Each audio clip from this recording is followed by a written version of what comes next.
I honestly never thought this day would come. The revival of a series whose outings since the excellent first game included a less well-received sequel on a dying console, a third game that wasn't localized, and a spin-off which flopped on all counts. And yet, here I sit with a copy of Valkyria Chronicles 4, and I can't help but marvel at how lucky we fans of this series are that it exists. It may end up being the last game of the series, but to be fair, fans have said that after every game starting with Valkyria Chronicles 2. Enough digressing though, because I'm here to argue why you, viewer, should play Valkyria Chronicles 4, not to wax eloquently about the past. Valkyria Chronicles 4 is a JRPG produced by Sega and released on PS4, Xbox One, Nintendo Switch, and PC. The game combines turn-based combat with third-person shooter in a system called the Blitz system, an unusual combo that serves as one of the main appeals of the game. The game is standalone. You do not need to have played any games in the series prior to playing this one to understand what's going on. However, the game is connected to the others in a couple ways. One, it is in the same world as the other games, a fictionalized Europe called Europa. It's not subtle about its real-world parallels. And two, the game takes place at the same time as the first and third games in the series, but in a different region, with new characters, and as part of the Federation army. The previous games involved the country of Gallia fighting against the Empire. Now, you are the Federation fighting against the Empire also. Basically, allies versus Axis, even if the Empire also has striking parallels to the Soviet Union.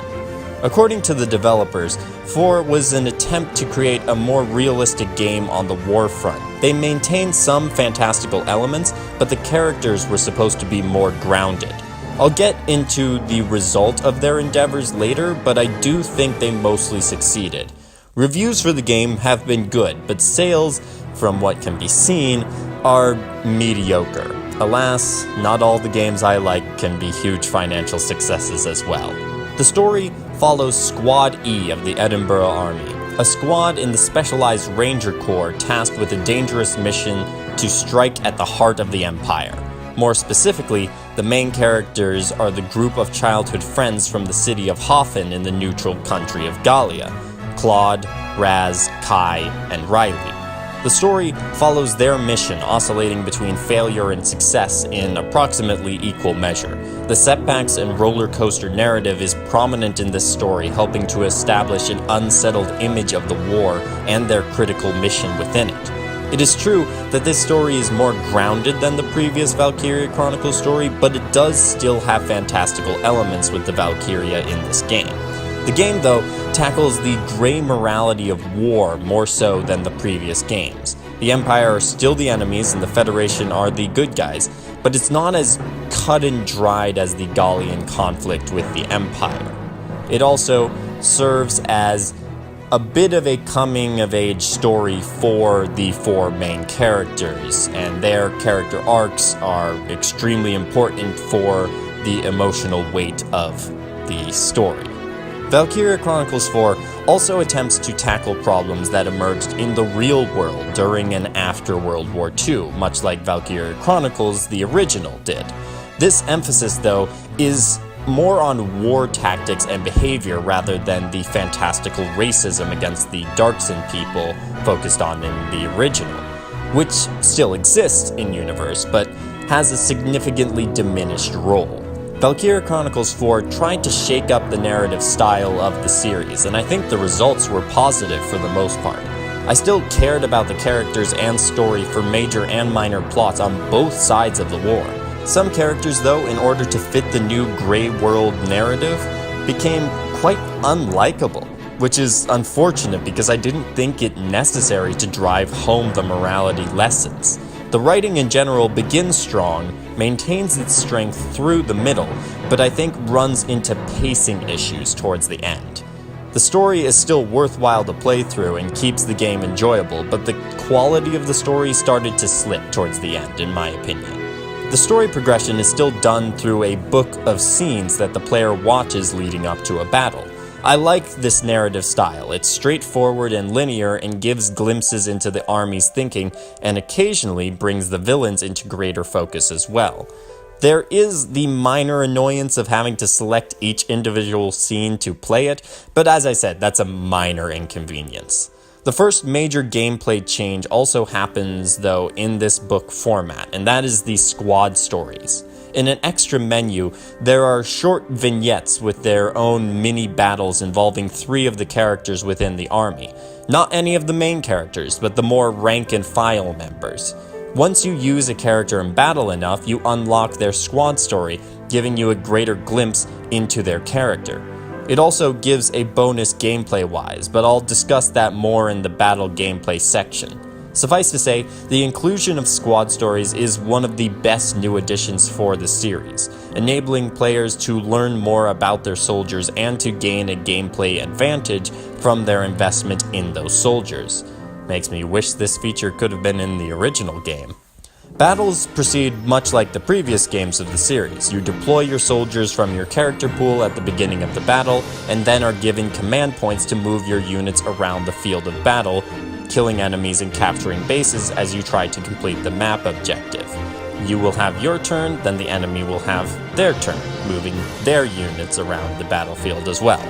Each unit has one of 6 classes: Scouts, who can move far and are accurate shooters, Shock Troopers with strong damage output, Lancers, who specialize in taking down tanks, Engineers, who can clear mines, provide ammunition, and repair tanks, Snipers, who can shoot enemies halfway across the battlefield, and the new class, Grenadiers, who use grenade launchers to target enemies in hard-to-reach places. There are also tanks, which are given a boost in utility due to the change of only requiring 1 command point to use, instead of the 2 needed in previous games. The strategy is as alive as ever. You need to be thoughtful while moving your soldiers around the map as you avoid enemy crossfire and set yourselves up in defensible situations while also moving to push the enemy back. It isn't easy at times, but I'll point to the end game for bringing out the big guns. And not in a good way, as the later missions drag due to a lack of viable strategies. Part of the fun is figuring out how to tackle the problem. If you only give us one solution, it reduces the fun. Overall, though, the gameplay is as enjoyable as it has ever been, keeping the strong gameplay from previous entries and effectively introducing the couple new additions, such as Grenadiers and one of my personal favorites, the command system, where you can team up units with a leader to move around the battlefield quicker. What makes the battles tense, though, is the permadeath system, where you can lose your precious soldiers forever, until the postgame, when you can pay money to bring them back. Now, this isn't as big a punishment as it is in, say, XCOM, because you level up units as a class, not as individuals, so your replacement scout is the same level as the one you lost. The loss then comes from the individual with their potentials. Each unit has unique abilities based on their personality that activate as they run around the battlefield that either help or hurt their gameplay. Riley, the Grenadier, loves experimenting, and this can benefit or hurt her in battle. One of her potentials, when activated, grants her additional ammo, while another reduces her accuracy. Both are based off this part of her personality. As you progress through the game, though, you can unlock new potentials or even change old ones. This is where the squad stories bonus comes in. After completing a squad story, one of the potentials of each unit involved in the squad story changes to a better version of that potential. It's a great system that adds variety to the game and rewards frequently used soldiers while also allowing players to learn more about their soldiers. The army management at headquarters also is a big part of the game, although there are few, if any, changes in this from previous games, perhaps the only one being a spoiler. Choosing your squad, training your soldiers, and developing new equipment for use in battle, all this happens at headquarters. It also features the glossaries if you want to learn more about your soldiers, the world itself, or how the news is reporting the war. It's fairly self-explanatory, so I don't feel too much need to go into detail. The presentation is great as well. I've always loved the art style for the Valkyria series. It also gets to show off in a new way with all the ice featured in this game, an environment not shown in previous Valkyria games. The music, once again, is good, although I'm not sure there's any special standouts in this soundtrack. The sound direction is solid, depicting a chaotic battlefield without overwhelming the players with sounds. The character designs are pretty good, although on the battlefield they don't show off as much because the characters are appropriately bundled from the cold. Some people I've seen take issue with the only slight visual improvements from the first game to the fourth. I say, if it ain't broke, don't fix it. I think the presentation is quite solid, just like its predecessor. I had two major questions about Valkyria Chronicles 4 going in. Is this a worthy successor to Valkyria Chronicles 1, and is it a good standalone game?